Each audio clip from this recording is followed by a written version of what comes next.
hello नमस्कार good morning good नमस्कार है ह्याप्पी दसैँ सबैलाई ह्याप्पी दसैँ आजै बल्ल बल्ल 6:30 बजे सुरु गरेको सक्यो सलाद बार आज है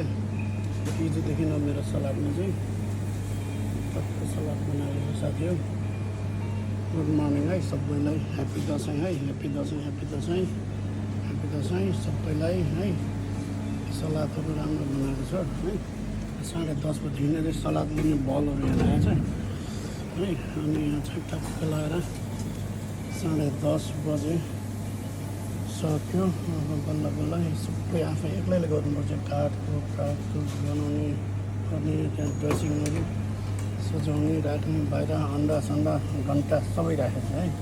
यो सलाद बार यो चाहिँ चिसो छ यो एकदम चिसो खाल्छ तलदेखि यो चाहिँ सलाद बार है मेरो चाहिँ यही हो काम सुरु भयो यहाँ चाहिँ के छ यहाँ चाहिँ नुन खुर्सानी अचार सबै यहीँ छ नेपालीमा भन्नुपर्दै गेडागुडी बदाम सदाम सबै यतै छ खुल्ला छ है त्यसरी बनाउनुपर्छ खानेकुराहरू बनाउनेदेखि एक्लै हुन्छ यो यति बनाउनु झन् 40देखि 50 किलोसम्म जान्छ यसको आधी चाहिँ भित्र छ सक्यो कि गएर थप्नुपर्छ अनि यहाँ चाहिँ मेरो यहाँ चाहिँ 200-300 जना मान्छे खाना खान्छ सबैले चिसो खाँदैन तातो पनि खान्छ तातो अर्को साइडमा छ तातोमा छैन म एक हप्तामा चिसोमा एक हप्ता तातोमा गर्छु है हेलो ह्याप्पी